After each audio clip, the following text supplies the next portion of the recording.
me llamo Lucía, tengo 57 años y desde hace más de un año vivo sola en una casa antigua a las afueras de la ciudad, en la que no hay nada especial salvo el silencio, que se ha convertido para mí en el mayor lujo después de muchos años de matrimonio.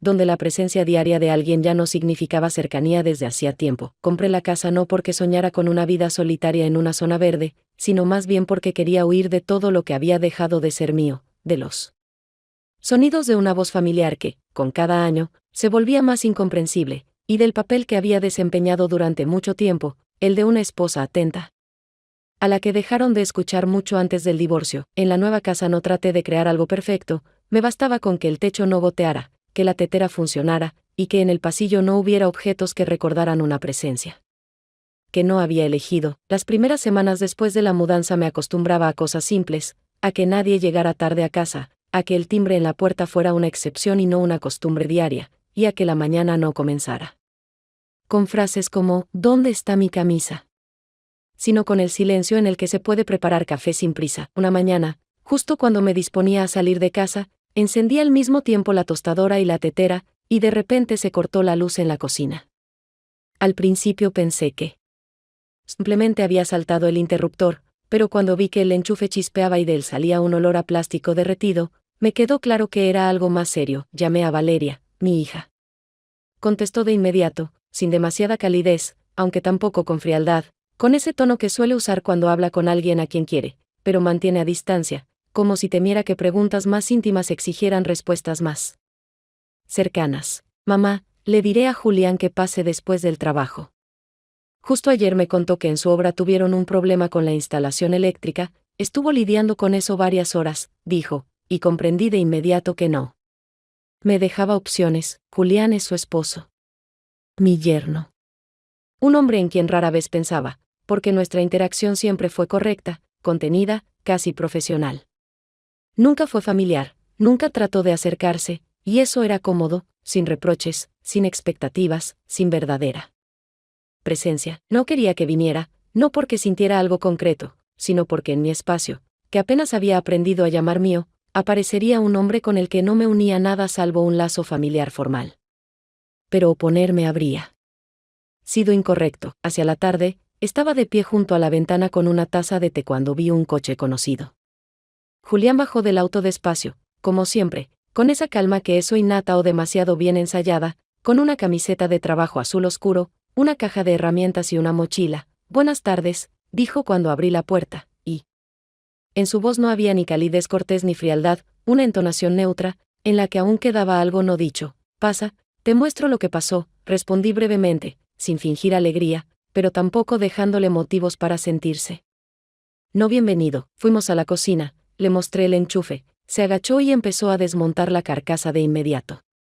Yo me mantuve cerca, conteniéndome, como si mi presencia fuera solo acompañamiento técnico. «Aquí se siente acogedor», dijo de repente, sin dejar de trabajar. Lo miré, sin entender de inmediato qué le hizo pronunciar esa frase, pero algo en su silencio me pareció más sincero que las palabras mismas. «Acogedor es cuando no necesitas fingir», respondí, como si hablara de la casa, aunque era mucho más sobre todo lo demás. Él levantó la vista hacia mí, y su mirada fue inesperadamente directa, no desafiante, no insistente, solo de esas que de pronto hacen que la habitación parezca demasiado pequeña. «Se quemó una fase», dijo, «pero ya la cambié». Se incorporó, se limpió las manos, apartó una silla, y pensé que con eso todo terminaría, pero no se apresuró a irse. «Si hay algo más». «Lo reviso», dijo tranquilamente. «Debajo del fregadero gotea algo», respondí sin pensar si era el momento adecuado ni si realmente era necesario. Julián volvió a inclinarse, comenzó a revisar algo, y yo en ese momento observaba sus manos. Precisas, cuidadosas, seguras, y sentí que dentro de mí surgía algo que no esperaba sentir en su presencia, curiosidad, pero no por lo que hacía, sino porque justo ahora eso dejó de parecerme indiferente. Pasaron unos minutos en silencio, pero en ese silencio no había frialdad, solo concentración. Y algo dentro de mí hizo clic, no ruidosamente, pero con certeza.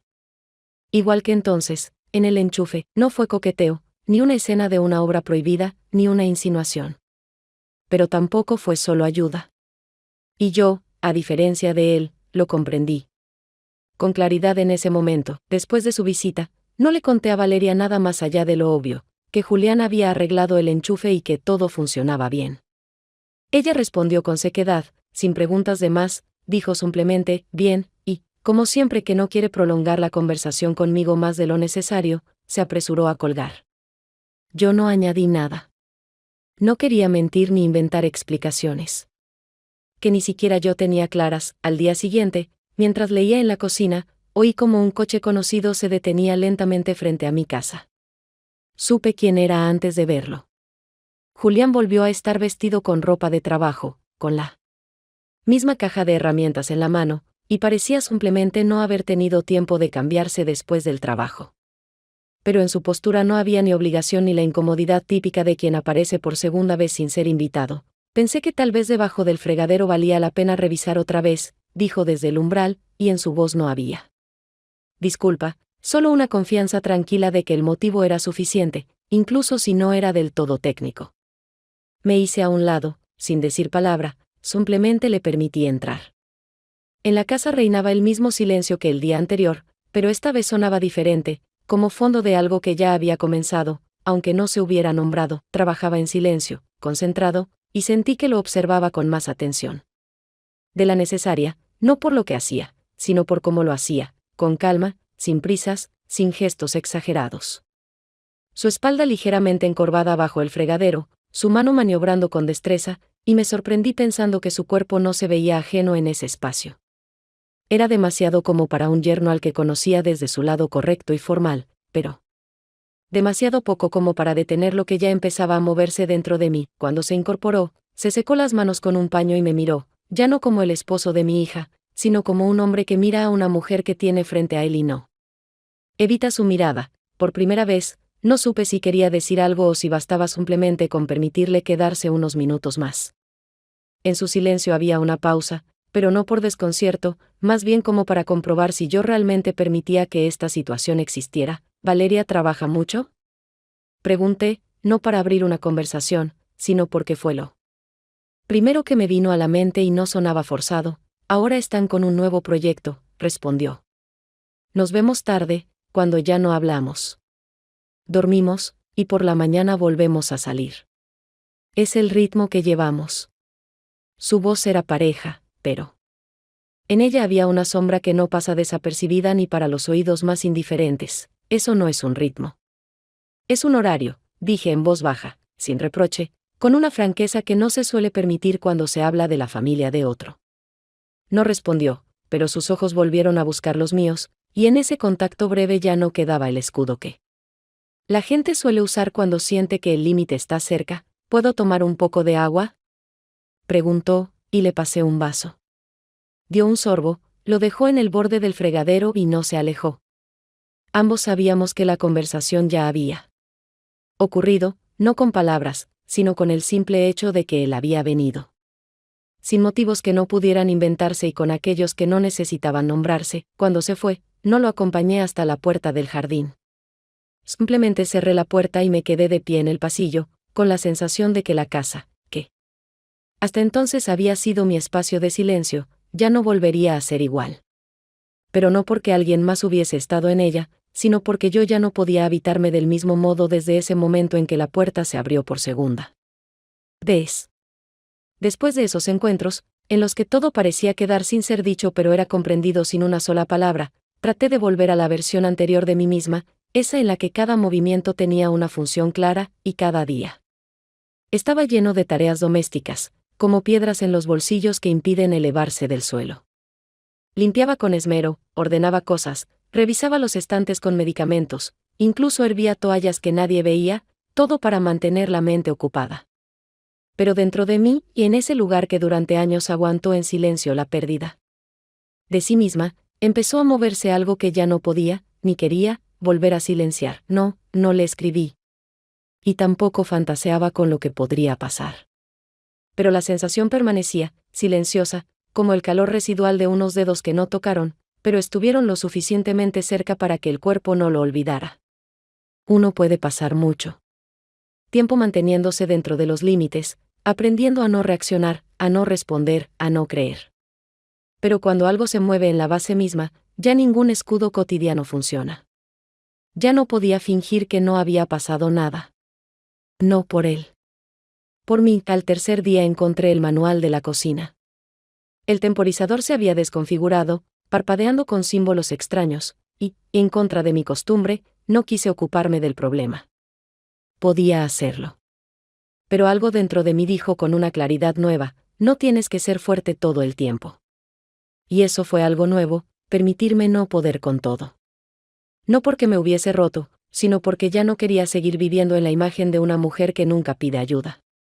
Sostuve el teléfono en las manos durante mucho rato, pesando cada palabra como si de ellas dependiera no el resultado, sino la imagen que él tendría de mí. Cuando finalmente lo llamé, aunque me incomodaba un poco seguir llamándolo por pequeños problemas, algo me decía que él tampoco lo lamentaba. Su voz sonó serena, casi seca. Si tienes tiempo, échale un vistazo a la cocina. El temporizador volvió a fallar. No consigo entenderlo. Su respuesta fue inmediata, incluso un poco demasiado rápida, como si ya esperara esa llamada, aunque no tuviera intención de hacerla él mismo, claro. Estoy ahí en 20 minutos, llegó sin uniforme, sin ropa de trabajo, sin herramientas.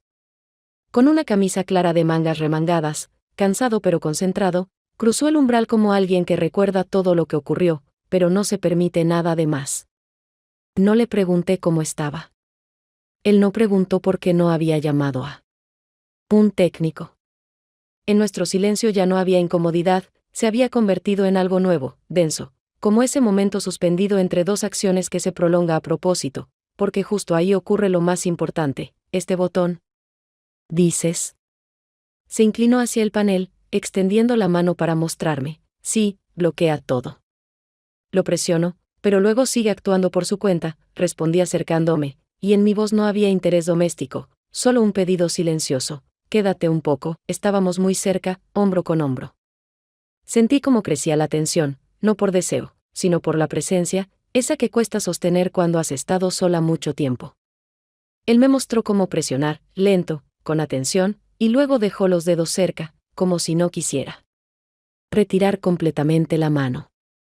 Y aunque no pasó nada, mi cuerpo ya había respondido, no con palabras ni movimientos, sino con ese sí interno, abierto, que no necesita ser dicho en voz alta. Cuando se fue, no lo acompañé hasta la verja. Me quedé en la cocina, sola, con una estufa que ahora funcionaba otra vez y con el termo que él había dejado por descuido sobre la mesa. No lo guardé de inmediato.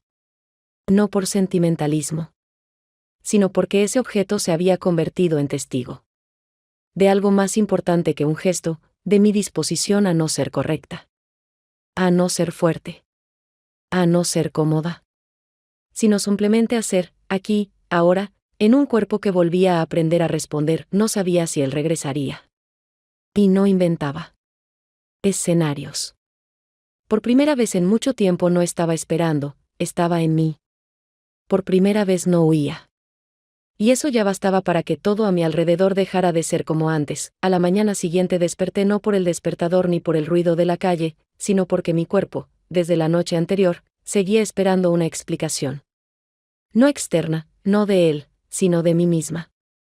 Cuando no planeas nada más allá del silencio, cuando te enseñas durante años a no esperar, a no permitirte ampliar tus propios bordes, incluso una mirada que antes habrías tomado como mera cortesía, adquiere de pronto un peso difícil de sostener. Estaba sentada en la cocina, mirando la silla donde él se había sentado la noche anterior mientras explicaba todo en silencio, y me descubrí pensando que no sentía culpa, ni miedo, ni ganas de corregir nada, sino una sensibilidad aguda, casi física, hacia el hecho de que algo dentro de mí ya se estaba moviendo, aunque todavía no tuviera nombre. Valeria llamó cerca del mediodía. Su voz sonaba igual que siempre, con ese mismo control tenso que usaba cada vez que quería parecer equilibrada y tranquila, aunque yo sabía, si llamaba sin motivo, era porque un motivo existía, solo que aún no lo había formulado. Me preguntó si todo estaba bien, cómo iba la cocina tras la reparación, si necesitaba algo más, y cada frase suya sonaba demasiado cautelosa, como si no estuviera comprobando el estado de la instalación eléctrica, sino el de mi sinceridad. Todo bien, le dije. Julián vino otra vez. Me ayudó con la cocina. Después de esas palabras, su silencio duró un poco más de lo normal.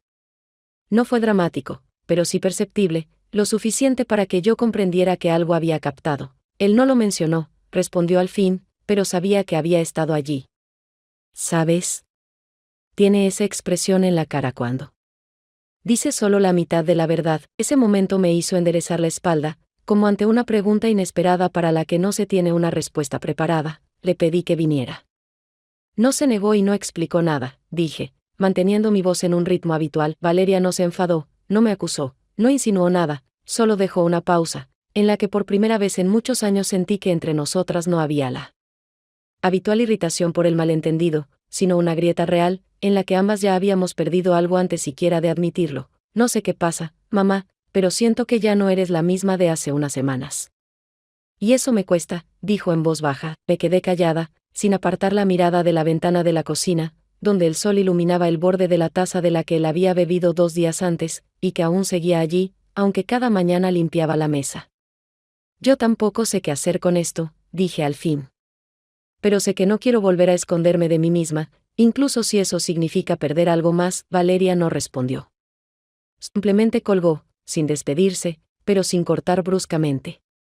Y en esa ausencia de cierre hubo más verdad que en todas nuestras conversaciones anteriores, en las que durante años intentamos permanecer dentro de los márgenes. Esa noche me senté en la terraza, observando cómo oscurecía el cielo, cómo se encendían las luces en el patio de los vecinos, y como en mi casa, donde hasta hace poco reinaba una estabilidad conocida, empezaba a gestarse una forma completamente nueva de tensión, no externa, sino interna, como ese momento exacto en el que entiendes que aún puedes elegir.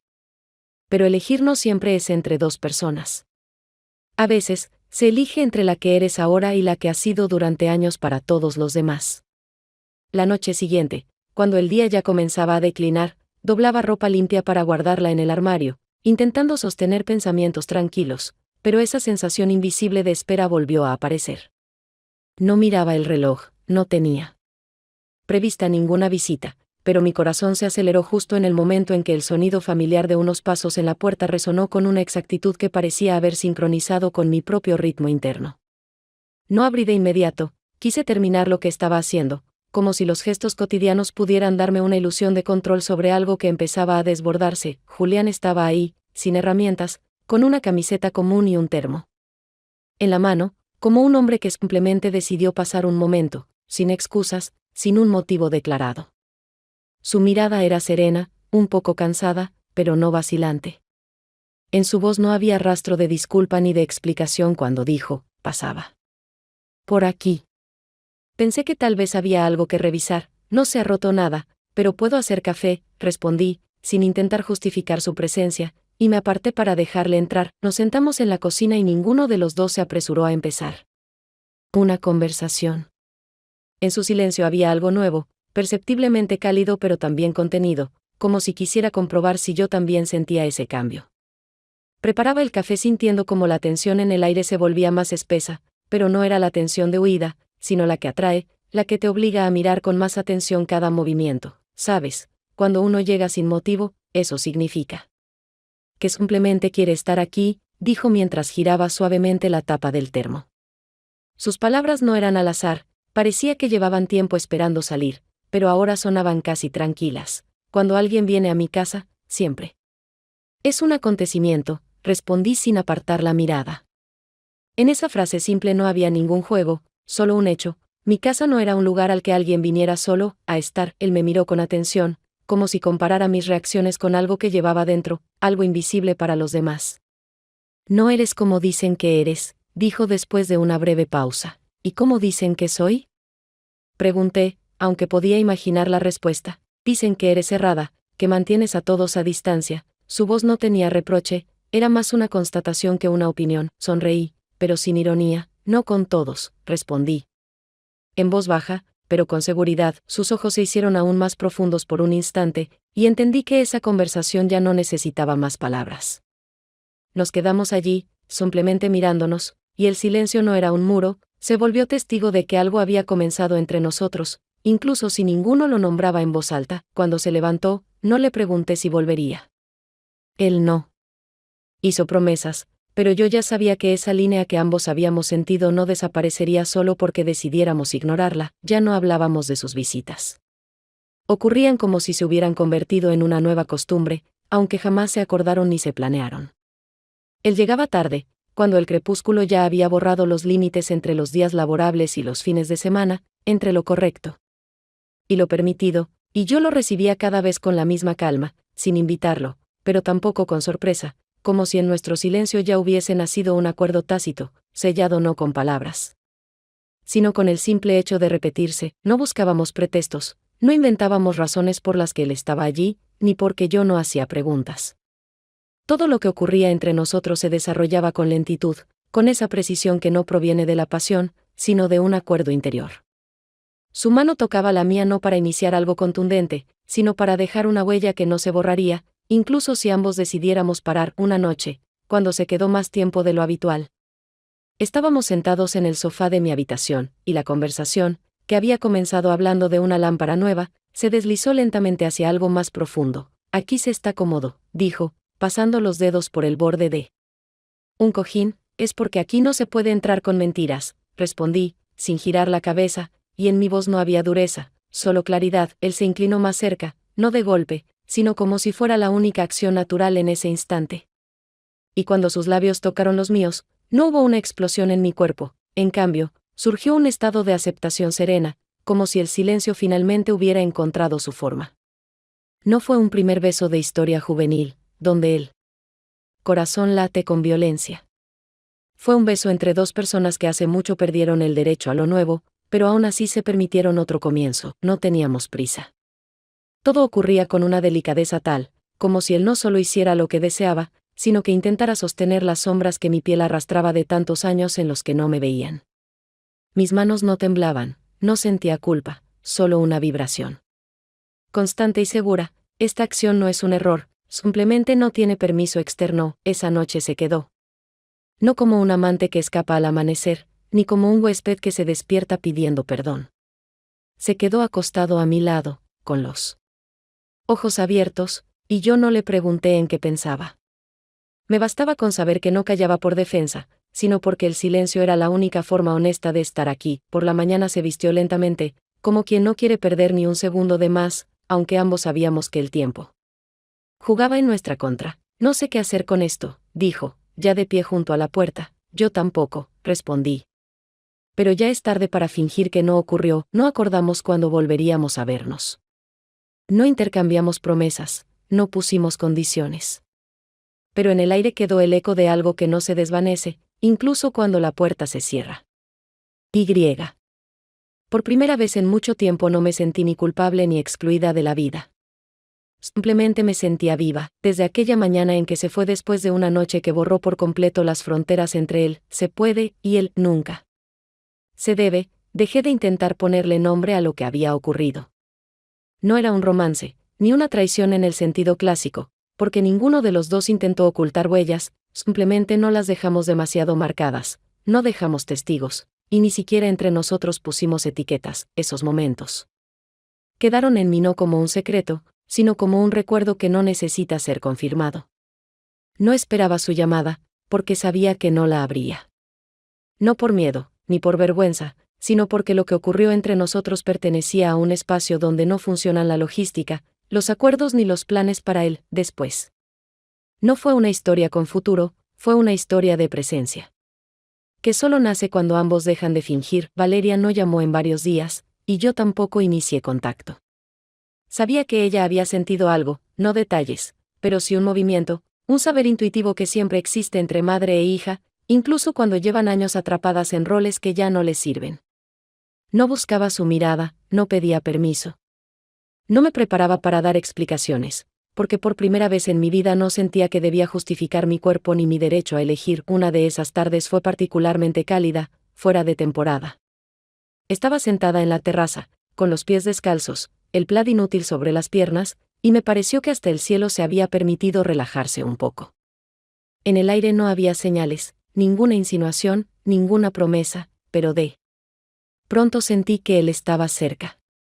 No físicamente, no detrás de la puerta ni por el camino, sino como una sombra silenciosa de alguien que ha dejado en ti algo que ya no puedes guardar en una caja con las demás cosas. No volvió. Y yo no escribí, no esperé, no dejé rastros de mí para que regresara.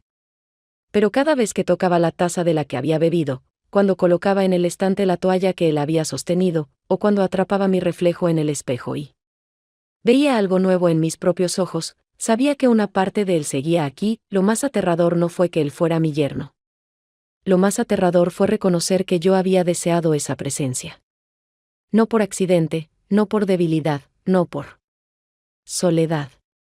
La deseaba porque me hizo sentir viva en un cuerpo que durante años había conservado solo como envoltorio de funciones.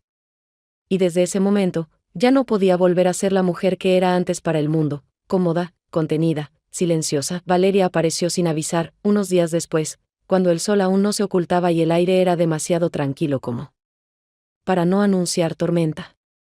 Estaba en la puerta con esa resolución que no se pronuncia en voz alta. ¿Vamos a hablar? Preguntó directamente. Si estás dispuesta a no solo escuchar, respondí, y nos sentamos en silencio en la mesa. Que aún conservaba el calor del último café, no sabía por dónde empezar. Pero por primera vez en todos mis años como madre, estaba lista para hablar con ella como una mujer frente a otra mujer, no como madre frente a hija, ni como culpable ante una jueza. Ya no me escondía. Y en esa apertura, que antes me aterraba hasta la parálisis, por fin sentí que estaba viva, no correcta, no conveniente, no aprobada. Pero viva de verdad. Al principio, nos sentamos en silencio, y aquella mesa entre nosotras no era solo una superficie de madera, sino algo mucho más pesado, todos los años de verdades no dichas, de medias bromas que ocultaban rencores, y de gratitudes nunca pronunciadas. Sus dedos jugueteaban con el borde de una servilleta, y aunque trataba de mantener la firmeza en la mirada, yo veía como todo dentro de ella temblaba, como su habitual control se quebraba mientras al fin empezaba a hablar. Sé que pasó algo entre ustedes. Y no porque él lo haya dicho. No dijo nada. Pero yo te conozco. Y me conozco a mí. Guardé silencio, no porque temiera responder, sino porque en ese instante no cabía ni una afirmación ni una negación, no porque quisiera esquivar la responsabilidad, sino porque cualquier sí o no habría sido falso en su simplificación. Porque la verdad de esta historia no está en la superficie de las palabras, sino en un lugar mucho más profundo, donde las fórmulas ya no funcionan. No quiero saber cuándo, ni cómo, ni cuántas veces, ni por qué, dijo, deteniendo el movimiento de sus dedos, porque eso no cambiará nada. Pero quiero entender en quién te convertiste para permitirte esto. Y en quién se convirtió él, si fue capaz de hacerlo con nosotras dos. Suspiré, largo, no para provocar efecto, sino para hacer espacio en mis pulmones. Así era más fácil no huir de su mirada. No sé en quién me convertí. Solo sé que dejé de ser quien era. Y tal vez por eso sucedió. Yo no lo busqué, no lo pensaba como tu futuro ni como un riesgo. Simplemente lo miré, y en un momento vi que yo todavía existía. Como mujer.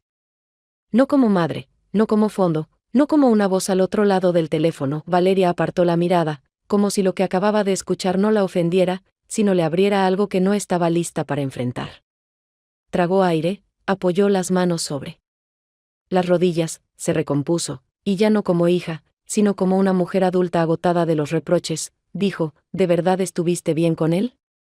¿O solo fuiste cómoda cuando él se sintió solo? Esa pregunta dolía, porque no era emocional, era precisa, tal vez ambas cosas. No me estoy justificando. Y no lo estoy defendiendo.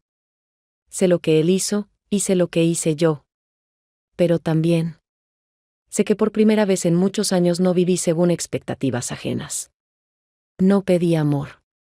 No pedí reconocimiento. No pedí nada. Y él no me prometió nada. Solo fuimos, una tarde, una noche, una presencia. Y fue real. Aunque fuera incorrecto, Valeria no respondió de inmediato. Sus ojos estaban secos, pero en ellos se movía algo mucho más profundo que las lágrimas, algo que se rompe, pero no se desmorona, algo que oprime el corazón, pero no lo destroza. No me duele que él me haya traicionado. Me duele que lo hicieras tú. Porque tú eras el lugar donde yo debía sentirme a salvo. Cerré los ojos un instante, porque cada palabra suya me atravesaba con una exactitud más punzante que cualquier acusación, lo sé.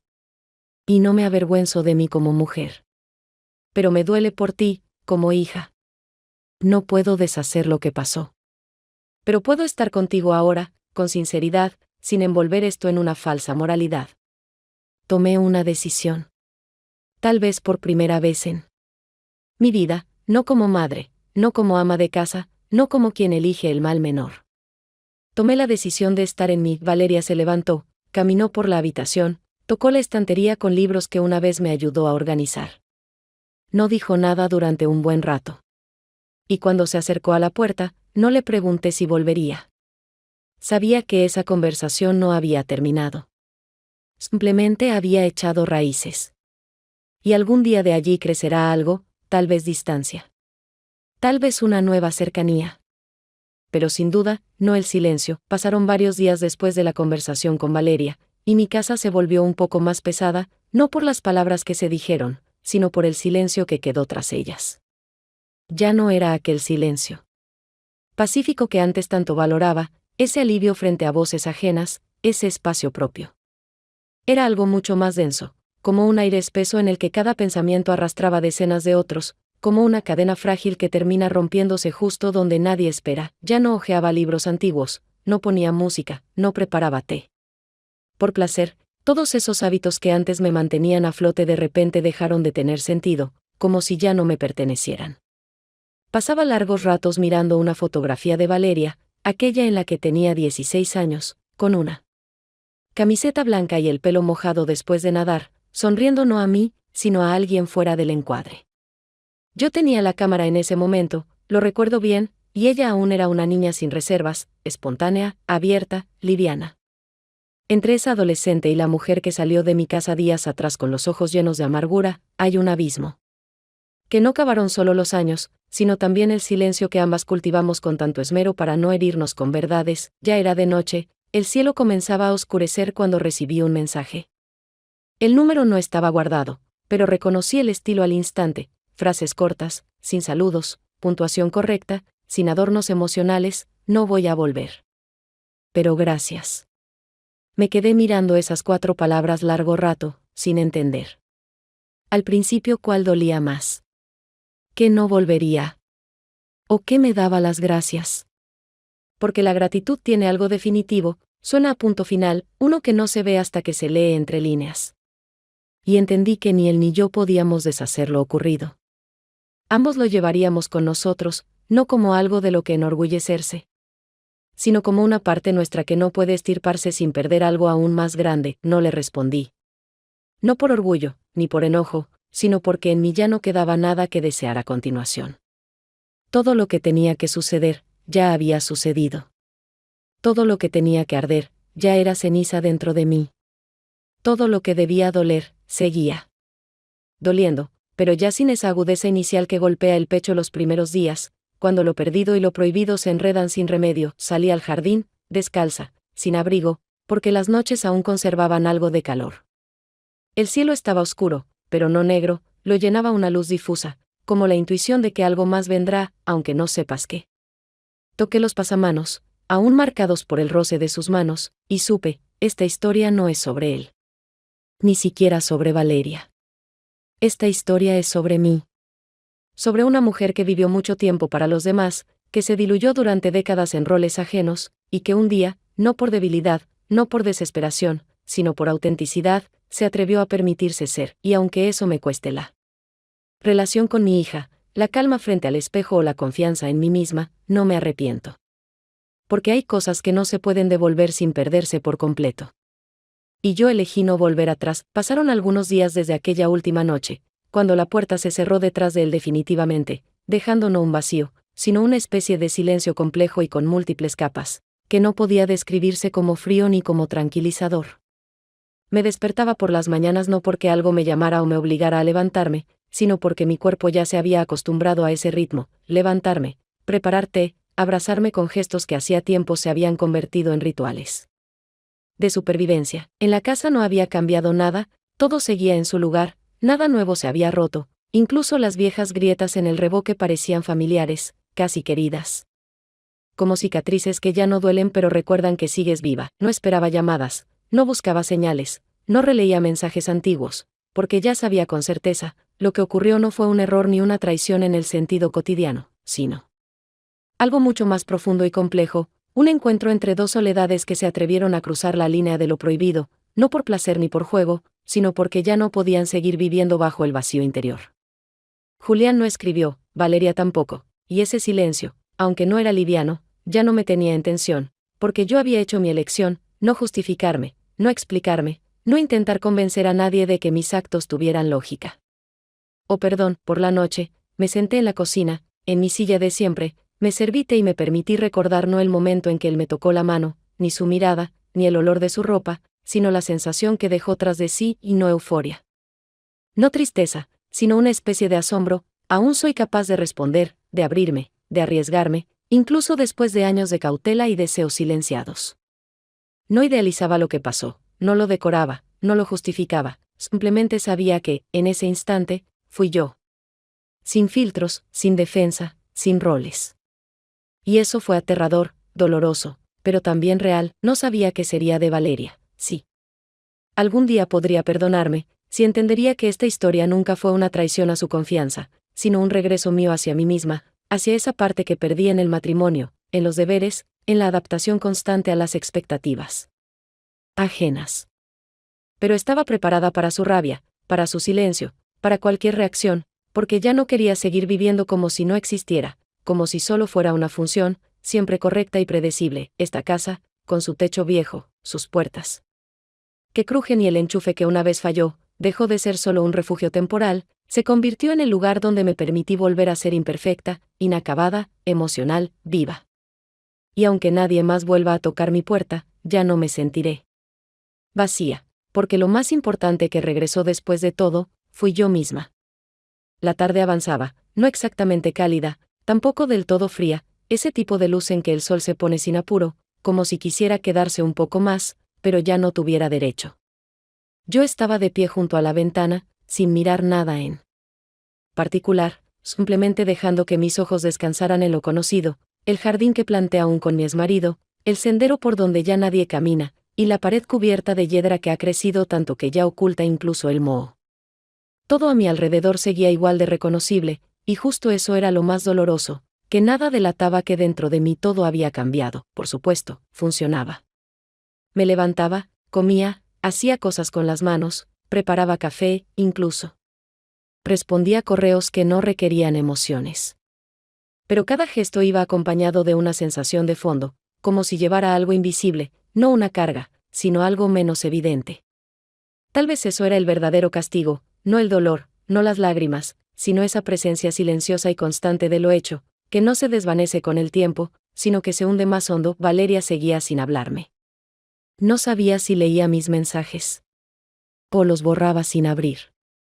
No escribía nada importante, porque ya no sabía que podía considerarse importante. ¿Su cumpleaños? ¿Alguna noticia? ¿El clima? Quería preguntarle cómo dormía. Si se despertaba por las noches. Si aún hablaba con Julián. Pero todas esas preguntas se quedaron en mí, y cuanto más tiempo pasaban allí, más comprendía. Su silencio no era venganza. Era una forma de mantener la distancia necesaria para que todo no se derrumbara del todo. No habían pasado solo unas semanas, había pasado eso que los psicólogos seguramente llamarían etapa de integración. Pero yo no pensaba en términos de fases. Todo era mucho más banal. Pasó el tiempo, y el dolor no desapareció. Solo se volvió fondo. Dejé de justificarme ante mí misma. Dejé de buscar palabras que hicieran esta historia menos sucia. Simplemente reconocí, herí a mi hija. No fue solo una falta moral, fue una acción que abrió una grieta. Y por más veces que me repitiera que no lo planeé, que simplemente ocurrió, sabía que eso también era un autoengaño. Nada ocurre, simplemente. Permitimos algo, no en conjunto, sino primero dentro de nosotros. Avanzamos hacia el borde paso a paso, justificando cada movimiento, hasta que un día descubrimos que ya no hay regreso. No fui una excepción. Yo también crucé el límite. Y ahora vivía no con culpa como tal, sino con la certeza de que no hay modo de arreglarlo. Sobre Julián, pensaba de forma distinta. No lo odiaba, no lo idealizaba. Su imagen se había suavizado en mi memoria, como los objetos que quedan bajo la lluvia, conservan la forma, pero pierden nitidez. Él no fue ni héroe ni villano. Fue una persona que se permitió lo mismo que yo. Y, como yo, desapareció, no huyó, simplemente se desvaneció. Como lo hacen quienes no quieren tocar. Más el dolor compartido, no fui víctima.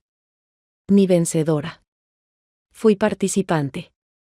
Esa es la posición más incómoda. Porque no puedes escudarte en definiciones simples. Ni siquiera decirte, lo haría distinto. Porque si hubieras podido, lo habrías hecho. Pero no lo hiciste, y aún así, a pesar de todo, no me arrepentí de haber sido esa mujer en ese momento. El dolor no venía del pecado, ni de haber roto lo establecido, sino de saber que para volver a sentirme viva, tuve que herir a quienes amaba. Y eso es lo más difícil, pero ahora sabía, no todo dolor tiene sentido. Y no toda acción tiene justificación. Pero a veces lo vivido, incluso lo sucio, incluso lo imperdonable, es el único punto desde donde se puede empezar a mirarse con honestidad. No como buena o mala persona, sino como alguien que, por fin, ya no se miente sobre lo que siente.